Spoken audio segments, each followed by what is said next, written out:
Bismillahirrahmanirrahim. Alhamdulillahirabbil alamin. Ar-Rahmanir-Rahim. Maliki yaumiddin. Iyyaka na'budu wa iyyaka nasta'in. Ihdinas siratal mustaqim.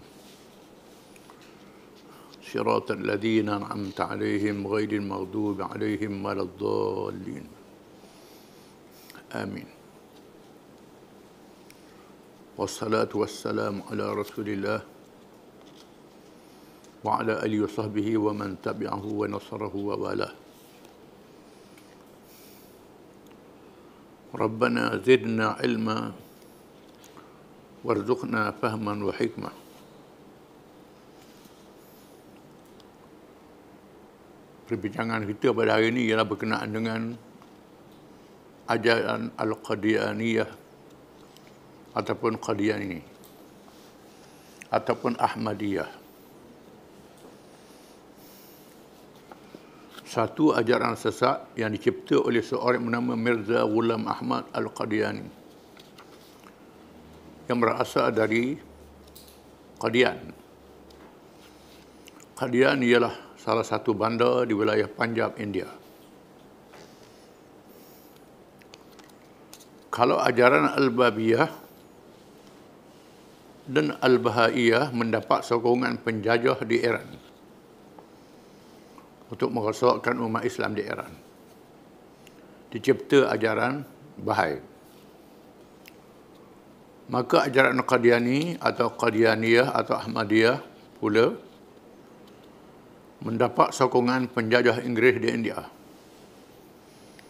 dengan tujuan untuk merosakkan akidah umat Islam dari dalam dan mewujudkan masalah di kalangan umat Islam atau sekurang-kurangnya meredakan penentangan terhadap penjajah. Termasuk dalam strategi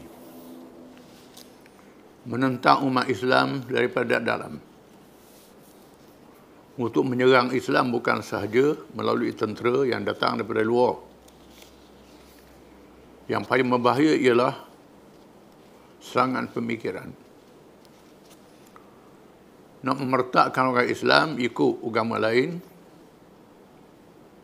payah. Lalu mereka ciptakan agama baru. Dalam masyarakat Islam, disebutkan, diselekkan dengan nama Islam. Kalau di Iran, mereka ciptakan ajaran Bahai yang kita baca minggu lepas. Di India diciptakan ajaran Qadiani ataupun Ahmadiyah ataupun Qadianiyah. Qadianiyah mengambil sempurna tempat lahirnya ajaran ini di bandar atau di daerah Qadian, Punjab, India. Ahmadiyah ni sebuah bernama Mirza Ghulam Ahmad yang jadi ketua sesat yang membawa ajaran ini. Pengasas atau penciptanya mempunyai asal yang tidak baik. Pada awal lagi dari keluarga yang menjadi khadam penjajah Inggeris di India. Dia dilahirkan pada tahun 1839 atau 1840. Dia pernah mempelajari ilmu bahasa Arab seperti Nahwu dan Saraf. Pernah mempelajari ilmu bahasa Inggeris. Pernah juga mempelajari ilmu perubatan dan juga mempelajari ilmu tilik nasib. Daripada ayahnya yang pernah menjadi penilik nasib, ahli nujum. Memang latar belakang dia sesat. Salah daripada awal. Pada peringkat permulaannya, dia melahirkan dirinya sebagai seorang Islam tulen yang membela Islam dan bersedia untuk mengarang kitab bagi membela Islam. Dia boleh menulis, mengarang kitab. Lalu dia berjaya mengumpulkan sumbangan keuangan dan tenaga daripada orang-orang di tempatnya kerana menyokong usaha yang baik itu. Pengurusan orang ramai. Pada awalnya tunjuk Malik. Tiba-tiba akhirnya dia menyebar ajaran sesat dengan mendakwa bahawa Nabi Isa alaihi salam diburu untuk dibunuh oleh orang-orang Yahudi. Baginda telah berhijrah ke Kashmir, India, dan berada di sana sehingga wafat dalam usia 120 tahun. Dan dikuburkan di sana, di Kashmir, kata dia. Walaupun pendapatnya terang-terang bohong dan rekaan semata-mata, kerana tidak ada dalil yang dan asas-asas ilmu yang sebenar. Tetapi ada juga orang-orang yang mempercayainya. Ada orang ikut dia. Bukan saja bodoh atau jahat, ikut dia. Dapat duit, kerana Inggeris bagi duit. Kemudian dia mengaku menjadi Imam Mahdi yang dijanjikan zahirnya di akhir zaman oleh Rasulullah SAW dengan membaca hadis, zahir Imam Mahdi. Dia mengaku dia lah Imam Mahdi. Ada hadis tiap-tiap 100 tahun lahirnya mujaddid, bukan mujaddid, bawah dal. Pemimpin gerakan pembaharuan. Dan dialah orang yang menjadi mujaddid di akhir abad ke-14 Hijrah, kata dia. Ada hadis riwayat Abi Daud dan lain-lain. Inna Allah yab'athu li hadhihi al-ummah ala ra'si kulli mi'ati sanah man yujaddidu laha amra diniha. Sesungguhnya Allah menzahirkan kalangan umat ini tiap-tiap 1 abad 1 tahun orang yang membaharukan urusan agama. Membaharukan urusan agama, bukan membaharukan agama. Agama tak berubah, begitulah urusan dia, pendekatan dia kerana masyarakat berubah. Tiap-tiap 1 tahun ada mujaddid, pejuang. Mujaddid ini bukan sebarangan orang yang berjuang menghadapi penyelewengan di zaman dia. Ini dia sendiri menyeleweng. Mujaddid macam mana dia menyeleweng dah? Tak betul. Kerana Allah Ta'ala memelihara Islam dengan Quran yang tak boleh dipinda. Inna nahnu nazzalna dzikra wa inna lahu lahafizun. Sesungguhnya kami Allah yang menurunkan Quran peringatan. Dan kamilah yang memeliharanya. Quran dipelihara oleh Allah.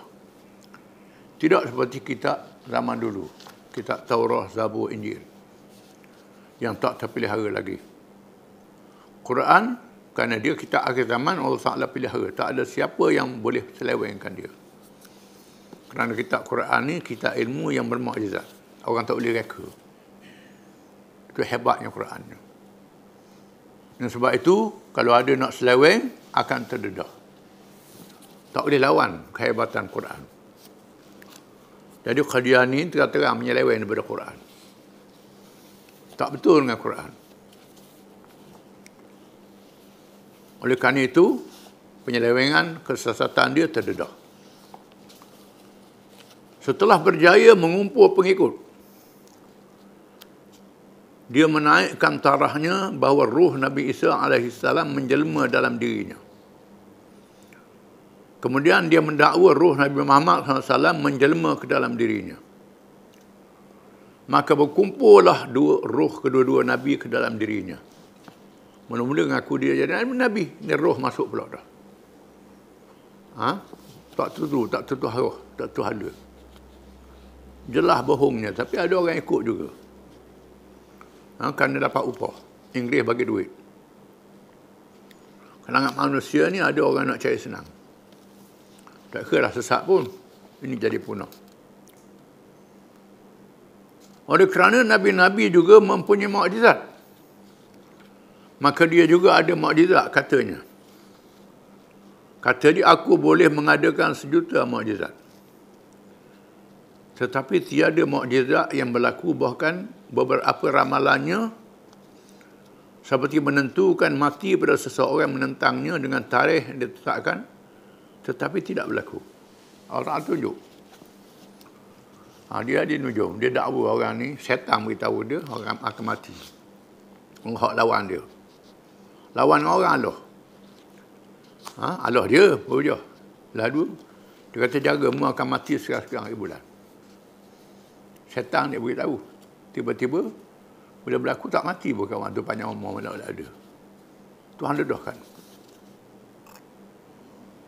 Ajaran Qadiani secara terang-terang bercanggah dengan rukun-rukun iman.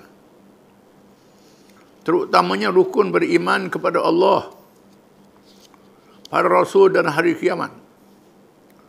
Dan kesesatannya terdedah apabila ia disokong kuat oleh penjajah Inggeris di India.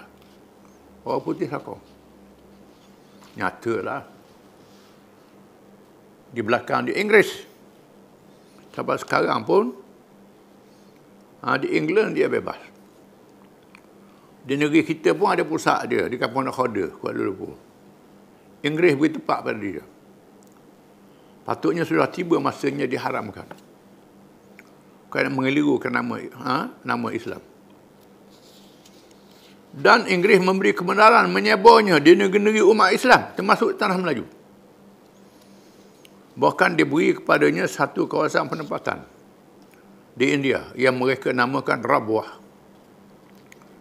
di daerah Punjab untuk dijadikan markas gerakannya ke seluruh India akhirnya dan ke seluruh dunia Islam amnya, dengan diberikan kemudahan-kemudahan untuk bergerak ke sana kemari supaya menjadi masalah kepada umat Islam dan supaya meredakan tentangan ke atas penjajah, supaya orang tak lawan penjajah. Lagi orang tahulah menipu, lagi orang lawan Inggeris. Langkah dia salah. Para ulama di India akhirnya mengadakan debat tentang golongan ini. Oleh kerana masa itu, masa Inggeris berkuasa di India, orang India tak mampu nak hapuskan dia. Kerana dilindungi oleh penjajah Inggeris.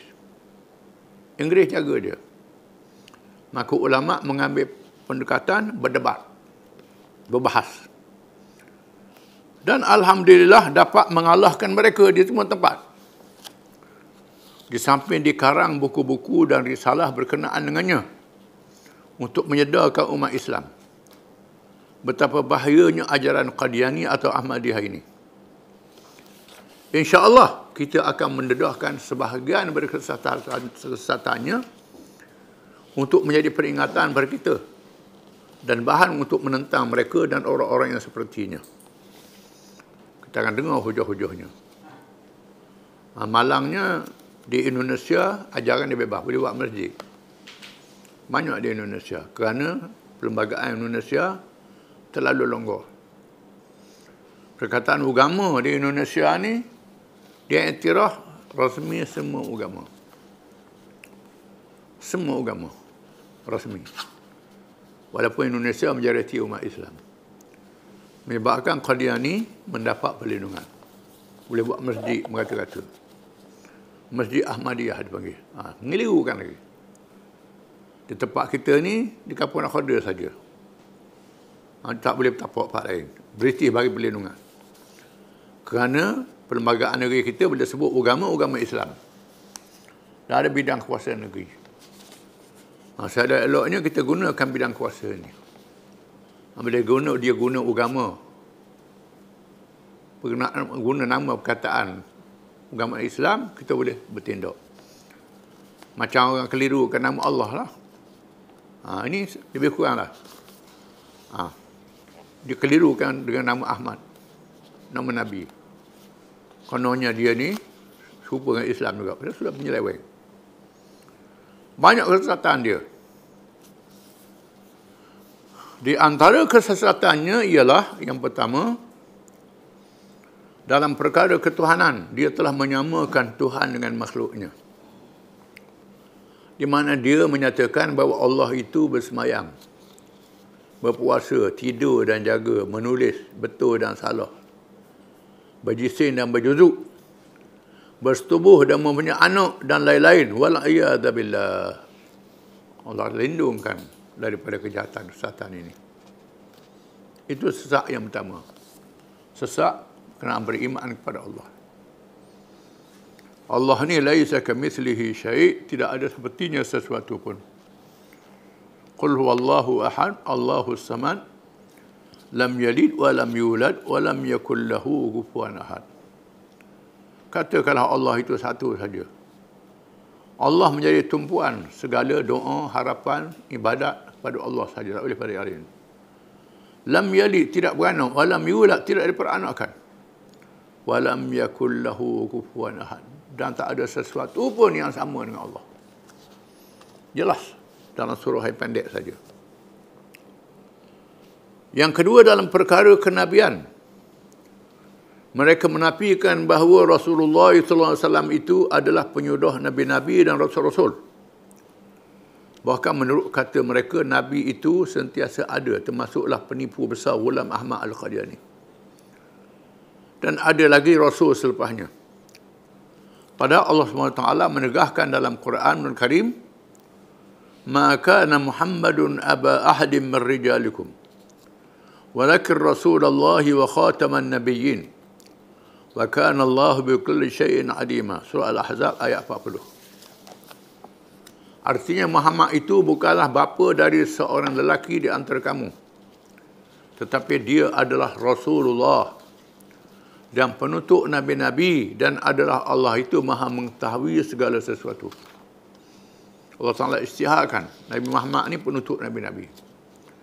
Bukan saja dalam Quran, termasuk dalam Taurah, dalam Injil, dalam kitab-kitab nabi-nabi zaman dulu. Sudah diberitahu pada nabi-nabi zaman dahulu dalam kitab mereka, dalam wahyu pada mereka, akan zahir nabi akhir zaman sebelum tamaknya dunia, berlakunya kiamat. Dan kita saksikan sendiri di zaman kita ni, Allah Ta'ala jadikan manusia berada di puncak kemajuan, sehingga manusia boleh bergerak dalam dunia yang luas dalam masa yang cepat, dapat maklumat dalam masa yang cepat, berbagai alat direka. Ini kemuncak tamadun. Kemuncak tamadun, maka Allah Ta'ala jadikan seorang rasul sahaja untuk akhir zaman. Manusia yang berada di kemuncak kemajuan ini seorang rasul sahaja, seorang nabi sahaja. Dia beri mukjizat ilmu Al-Quranul Karim, dinyatakan oleh semua nabi-nabi zaman dahulu. Dalam kitab zaman dulu disebut dalam Quran. Oleh kerana itu, tak ada rasul selepas Muhammad SAW. Kalau ada orang mengaku kafir, orang ikut dia jadi kafir. Mereka mendakwa bahawa Ghulam Ahmad didatangi oleh malaikat Jibril, padahal peribadinya tidak patut didatangi oleh malaikat Jibril. Dengan tidak segan pula Ghulam Ahmad mengaku bahawa dia adalah Rasulullah yang paling afdal, dan lebih daripada nabi-nabi dan rasul-rasul yang lain, termasuk Nabi Muhammad SAW. Di samping itu, Ghulam Ahmad juga menghina nabi-nabi dan rasul-rasul alaihi wassalatu wassalam. Padahal dia hina. Dia tu hina, penipu, orang tahu belaka, cakap bohong, cakap pelawak. Dia lah nabi, macam mana pelawak bohong? Orang hidup zaman dia tengok sendiri. Dia mengaku dia jadi nabi. Malaikat Jibril jumpa dia. Tak layak Jibril berjumpa dengan dia. Yang ketiga, mendakwa bahawa Ghulam Ahmad menerima wahyu dan kitab di malaikat Jibril. Dari malaikat Jibril.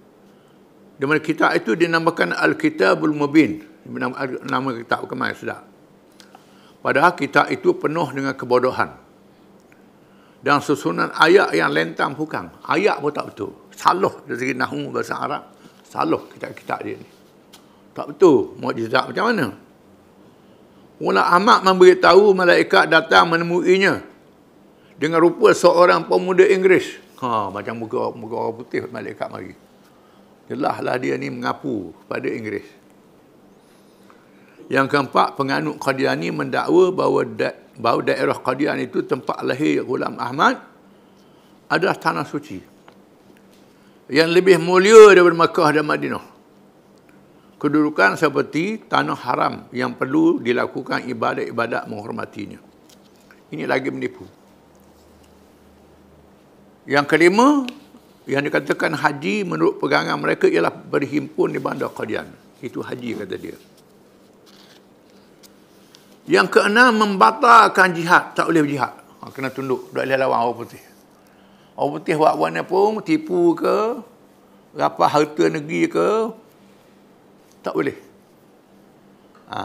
Kerana Allah telah membenarkan membunuh kanak-kanak di zaman Nabi Musa AS. Lalu dinasahkan oleh Nabi Muhammad SAW dengan tidak membenarkan membunuh kanak-kanak dan perempuan. Dan ulama Ahmad pula menasahkan hukum jihad. Oh, sedapnya. Menasahkan hukum jihad, tak boleh lawan penjajah Inggeris. Biarlah Inggeris tipu kita pun, perhamba kita pun, kena biar. Ini semua mengarut. Yang ketujuh, menghina para sahabat radhiyallahu anhum. Dan Al-Husain, cucu kesayangan Rasulullah SAW. Cucu Nabi yang dianggap pengulu orang mati syahid, pemuda ahli syurga, ketua pemuda ahli syurga, dia anggap sebagai dihina oleh dia. Dia pernah berkata, dalam poket aku ini ada 100 Husain, dan mendakwa dirinya lebih baik daripada Abu Bakar, Umar, Osman dan Ali dan para sahabat yang lain radhiyallahu anhum. Tunjuk sombong. Ini tak layak dah. Akak diri dia sendiri lebih pada sahabat. Yang ke-8, ajaran dia wajib taat pada kerajaan Inggeris. Kerana mereka lah yang menjadi waliul amri kepada orang-orang Islam, dan wajiblah memberi walak kesetiaan kepada mereka. Dia tafsir ayat Quran. Ya ayyuhallazina atii'u Allah wa atii'ur rasul wa ulil amri minkum. Wahai orang yang beriman, taat kepada Allah, taat kepada Rasul dan ulil amri. Ulil amri itu Inggeris lah, kata dia. Ditafsir Quran. Penuh sesat. Yang ke-9, tidak membenarkan pengikutnya bersemayam dan berkahwin dengan umat Islam. Tetapi sembelihan orang Islam boleh dimakan, seperti sembelihan ahli kitab. Dia anggap orang Islam ni ahli kitab juga. Boleh makan sembelihan, kahwin tak boleh. Nak tunjuk lebih dia. Itu antara kesatuan dia. Yang ke-10, menghalalkan arak dan judi, menjadi kegemaran ulama Ahmad. Dia suka judi, suka main arak. Jadi arak judi ni halal. Dah molek duduk tempat tu mabuk arak. Dan beberapa pemimpin ajaran Qadiani meminum arak dan mengisak candu. Dah molek perbuat dadah. Candu. Bahkan apabila Ghulam Ahmad mabuk candu, pengikutnya berkata itu bukannya mabuk tetapi tenggelam dalam ma'rifatullah. Bukan mabuk, tenggelam dalam makrifat. Ini. Semua bukti karutnya ajaran dia. Kemudian kita sambung minggu depan. Wallahu a'lam.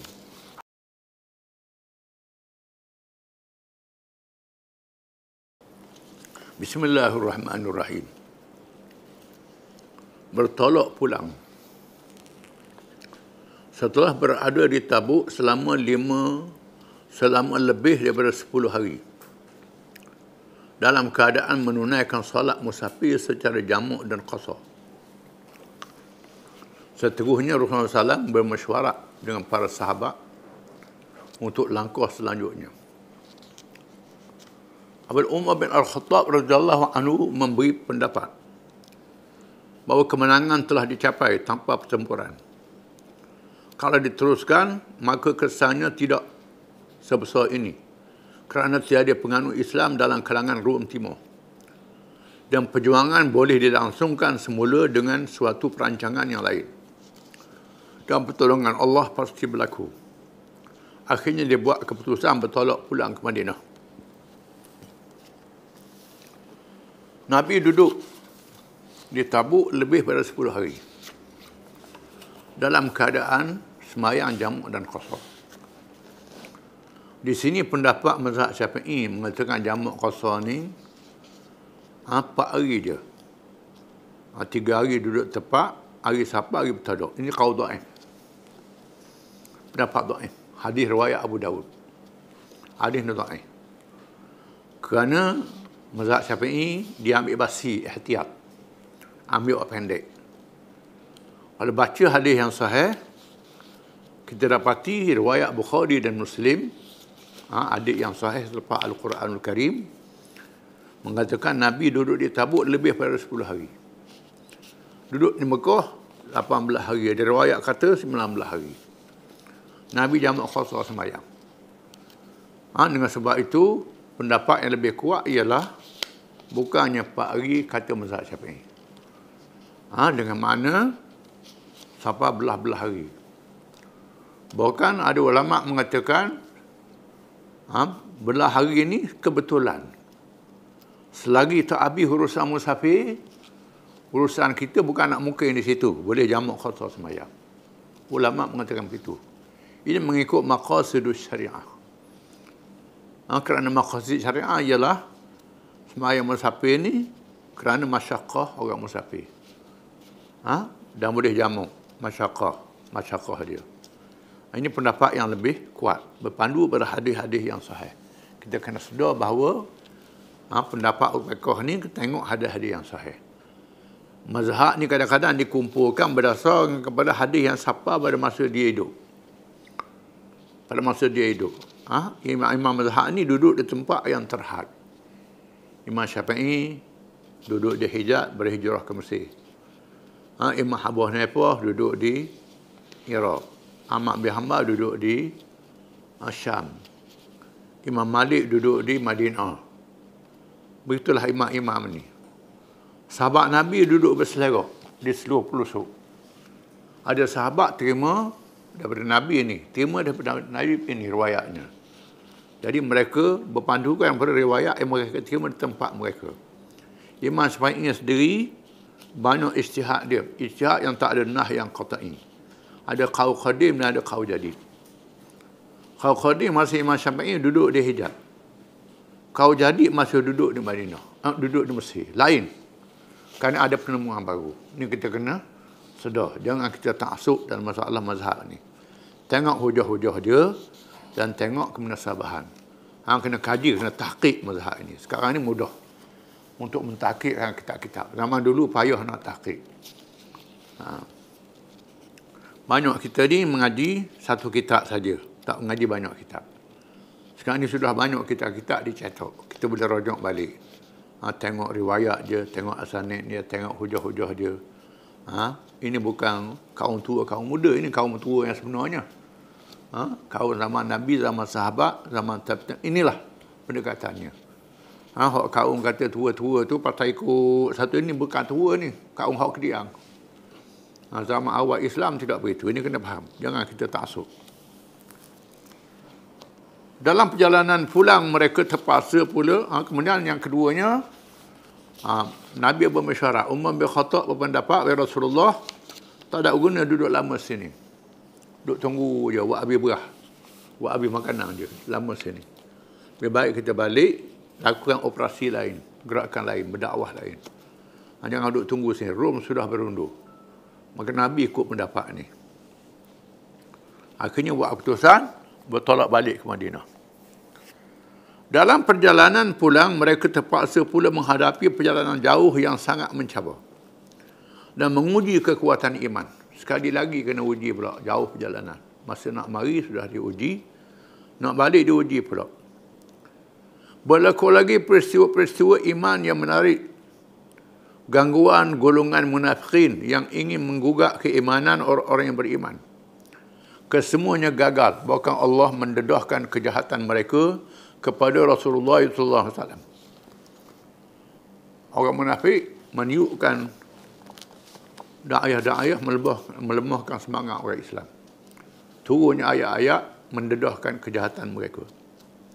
Kita akan baca kemudian. Kemudian perjalanan pulang penuh dengan cabaran. Berlaku banyak peristiwa. Dalam perjalanan pulang Rasulullah SAW mengenangkan mereka yang berada di Madinah. Nabi ingat sahabat-sahabat yang tak boleh mari kerana uzur, kerana cacat, kerana sakit, kerana tak ada belanja, tak ada kenderaan. Nabi tengok sahabat-sahabat yang tak boleh mari. Lalu bersabda, "Inna bil madinati la aqwaman ma sirtum masiran wala qata'tum wadiyan illa kanu ma'akum." Kata Nabi sallallahu alaihi wasallam.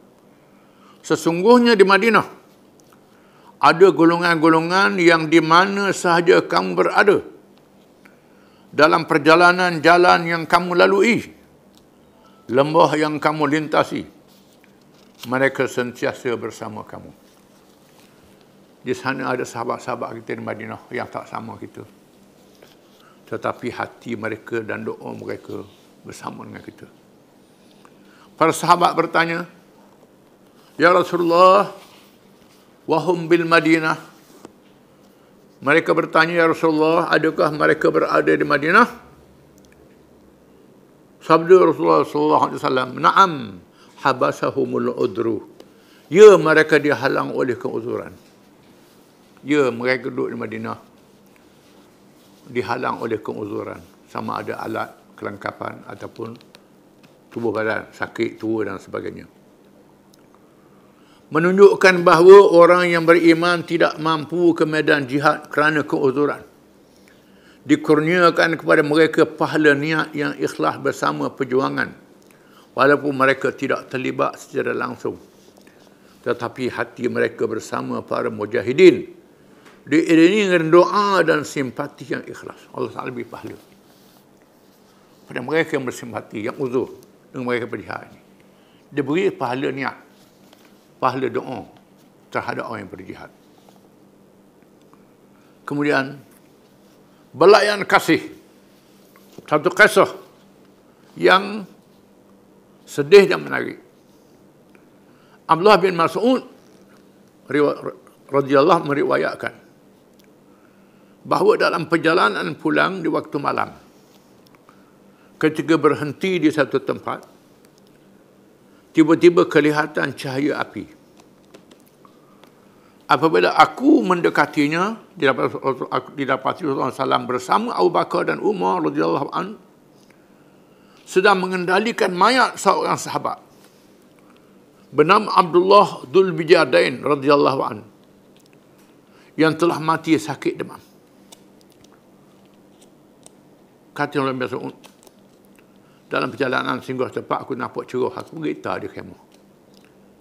Tiba-tiba tengok Rasulullah dengan Abu Bakar dan Umar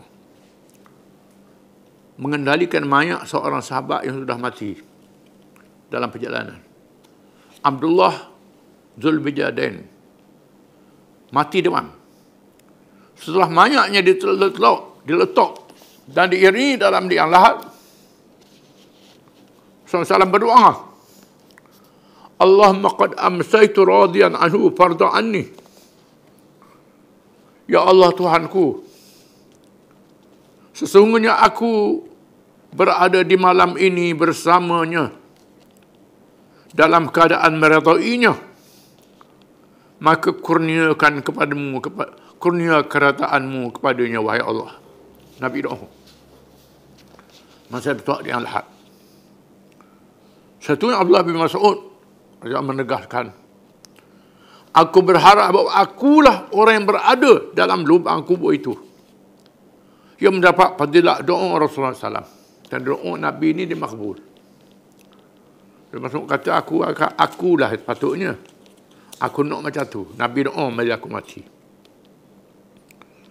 Mengikut kitab Sirah Halabiyah, ada kitab lain Sirah Halabiyah, dalam kitab Sirah, Dzul Bijadain bermakna dua helai kain berjalur yang kasar. Al-Bijadain. Ceritanya apabila dia menganut Islam, lalu dihalau oleh kaumnya.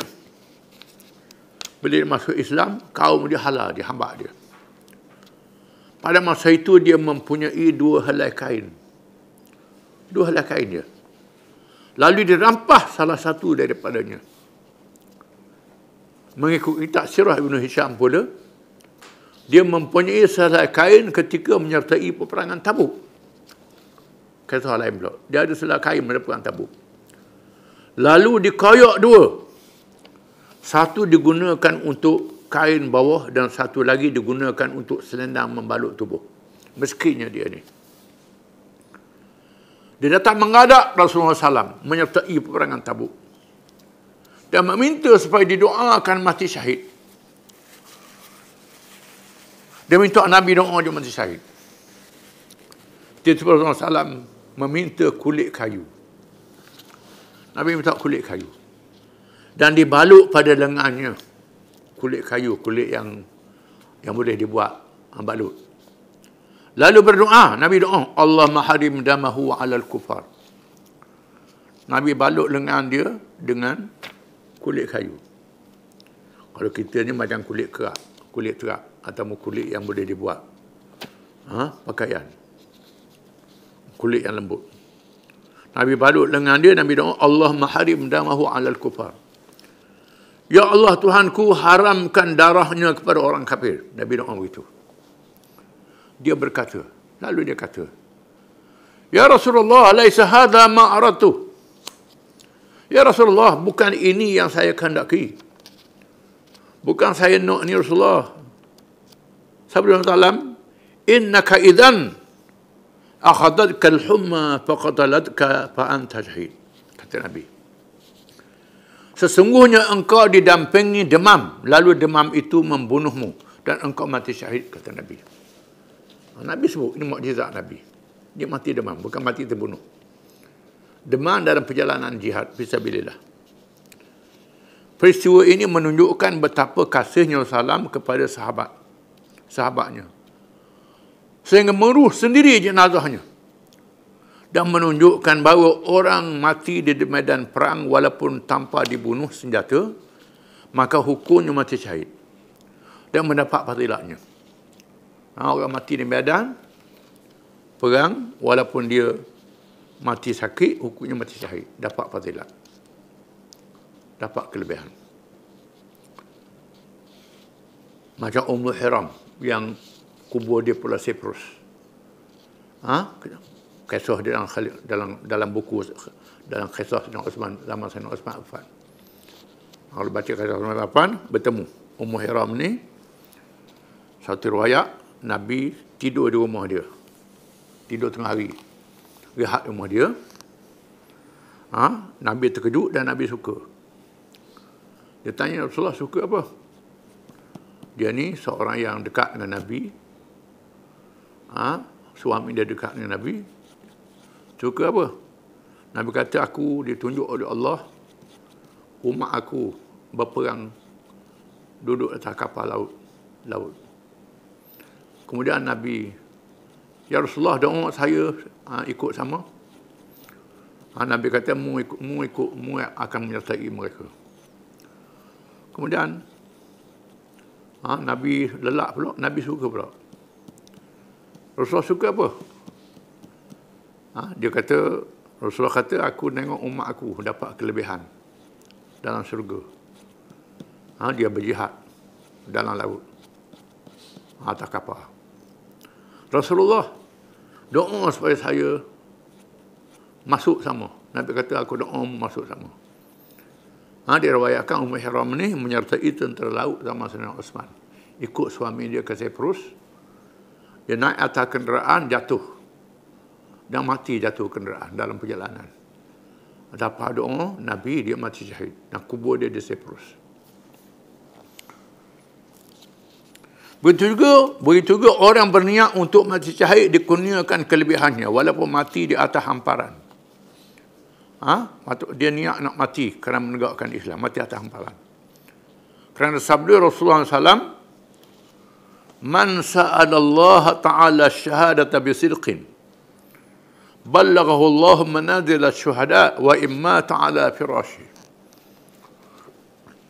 Maksud dia, sesiapa yang meminta mati syahid daripada Allah Ta'ala, dengan niat yang benar ikhlas, nescaya Allah menyampaikannya di tempat-tempat para syuhada. Sekalipun dia mati di atas hamparan tempat duduk dan tempat tidurnya. Riwayat Muslim, ada yang sahih.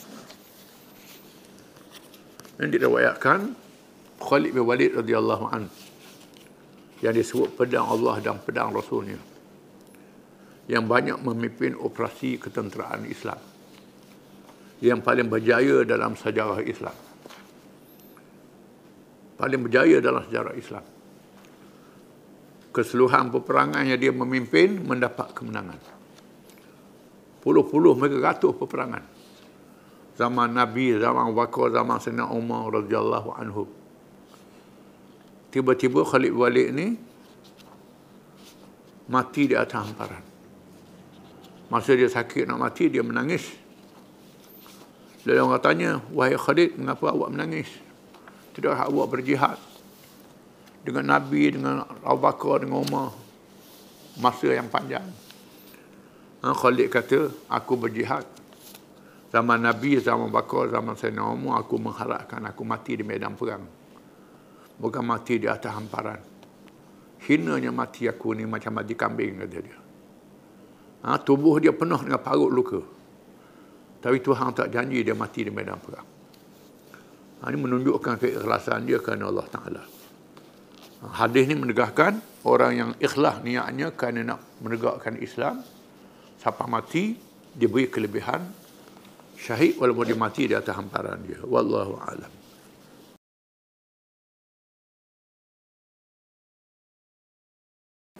أعوذ بالله من الشيطان الرجيم ألم تر إلى الذين أوتوا نصيبا من الكتاب يدعون إلى كتاب الله ليحكم بينهم ثم يتولى فريق منهم وهم معرضون ذلك بأنهم قالوا لن تمسنا النار إلا أياما معدودات وغرهم في دينهم ما كانوا يفترون فكيف إذا جمعناهم ليوم لا ريب فيه وفيت كل نفس ما كسبت وهم لا يظلمون.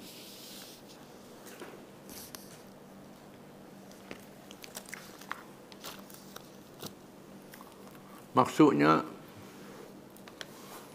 tidakkah engkau pelik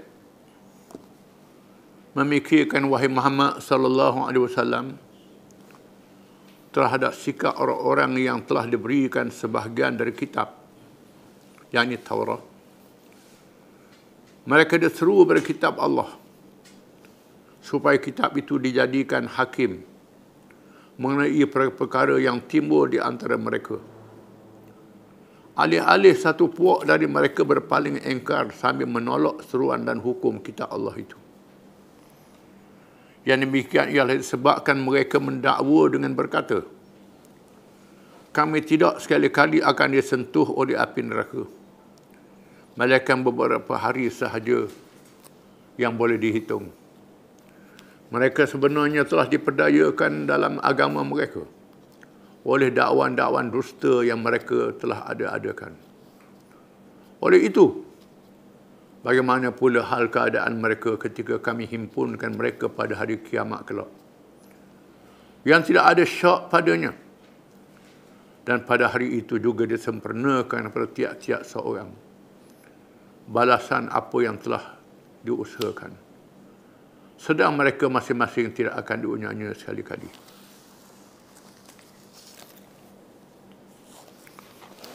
Ayat ini masih lagi mendedahkan keburukan dan bencana yang ditimpa terhadap golongan ahli kitab, khususnya al-maghdubi alaihim, golongan Yahudi, khususnya ulama-ulama mereka yang sangat dimurkai oleh Allah, kerana mereka punya kitab Taurat yang diwahyukan.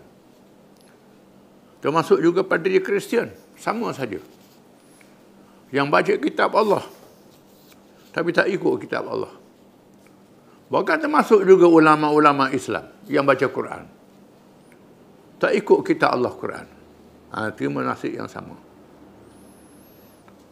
Mereka ini mempermainkan kitab-kitab Allah, khususnya orang-orang Yahudi yang hidup di zaman Nabi SAW, menyaksikan Nabi SAW mendirikan kerajaan di Madinah.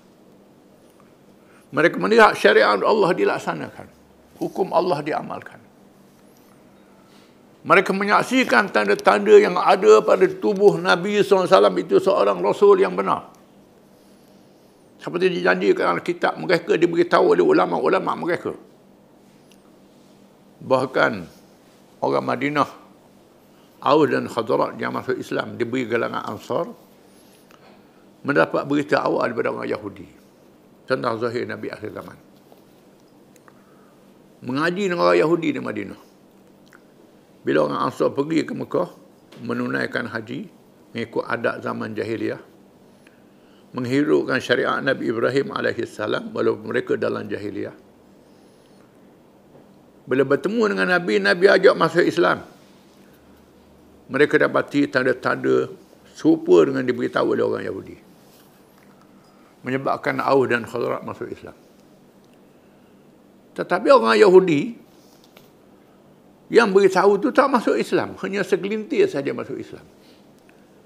Kenapa? Kerana mengejar dunia, mengejar kemewahan dunia. Kerana ikut Nabi ni susah, tak boleh pakak cepat, susah nak dapat benda di atas dunia. Itu ujian daripada Allah.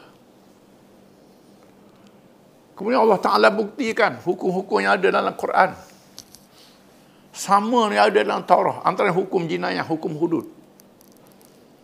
Hudud yang berkait dengan orang yang berzina, berkait orang bunuh orang. Hukum qisas, banyak persamaan antara Taurah dengan Quran. Mereka saksikan. Mereka menerima bila Nabi duduk di Madinah, tak tahan nak lawan, mereka tunduk bahawa kerajaan Islam. Libat dalam perjanjian piagam Madinah yang terkenal. Mereka saksikan sendiri. Bila Allah memberi pilihan kepada mereka, hukum mereka pilih. Nak pilih agama mereka ke, nak pilih Islam? Berlaku jenayah. Di zaman dahulu, dalam masalah zina, oleh kerana yang berzina ni banyak orang besar, orang bangsawan, orang kaya, mengubah kitab Allah, tinggal hukum hudud, hukum rejam, hukum sebat. Dalam kitab Taurah yang sama dengan Quran itu, dipindah pada hukum lain, hukum yang ringan. Hukum disapu dengan arang di muka, dirarak dengan orang ramai. Bila berlaku kes ni di zaman Nabi SAW, lalu mereka nak cuba Nabi. Nabi hukum macam mana? Tiba-tiba mereka kata, Nabi kata, buka kitab Taurah. Bila buka kitab Taurah, sama apa yang ada dalam Quran. Ini menandakan mereka sendiri tak ikut kitab Allah Ta'ala. Buktikan Quran kitab Allah, macam Taurah kitab Allah. Samalah dalam Quran, ada kisah Nabi-Nabi Bani Israel, kisah Nabi Yusuf, kisah Nabi Musa ada dalam Quran. Orang Yahudi tahu. Paling banyak saya dalam Quran ni, kisah Bani Israel. Kisah Nabi-Nabi Bani Israel. Ya Bani Israel, ya Bani Israel. Banyak dalam Quran. Patutnya mereka dulu dah masuk Islam. Malangnya mereka tak masuk Islam kerana mengejar dunia.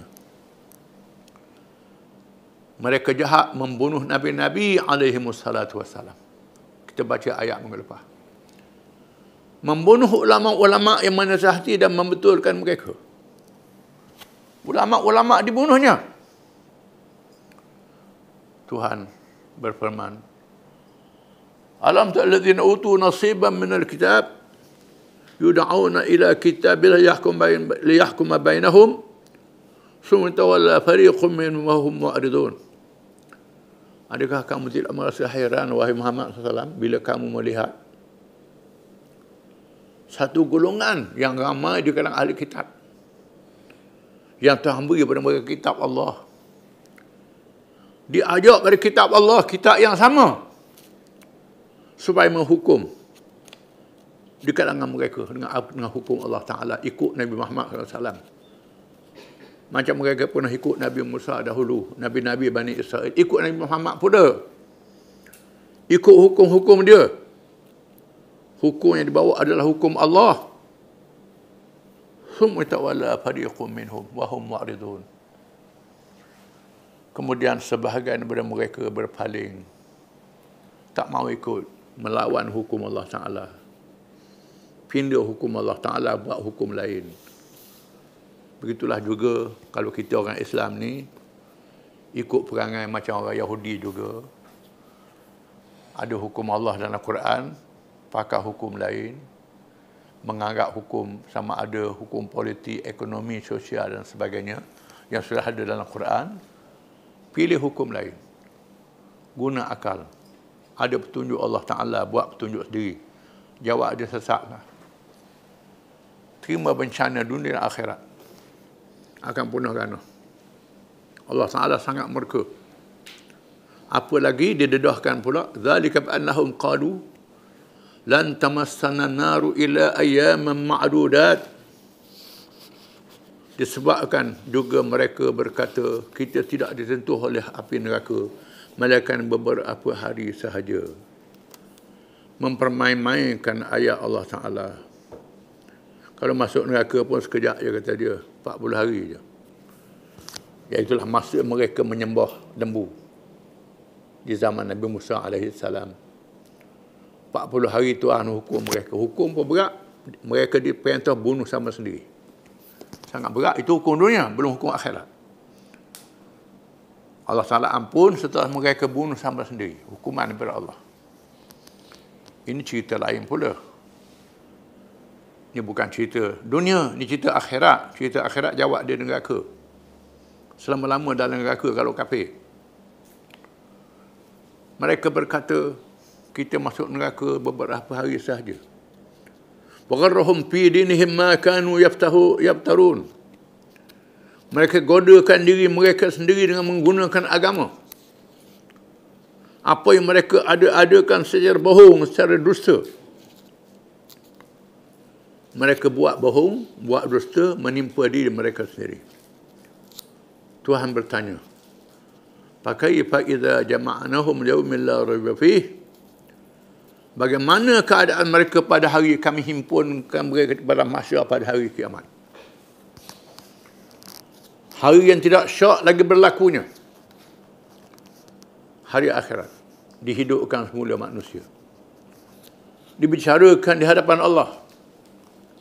Bagaimana keadaan mereka? Malaikat menjadi saksi, tubuh mereka menjadi saksi.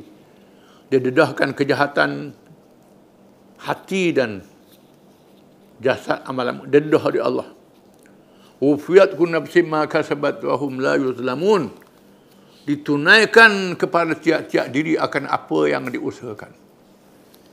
Apa yang dia amal akan ditentukan di mahkamah Allah, ditentukan hukumannya.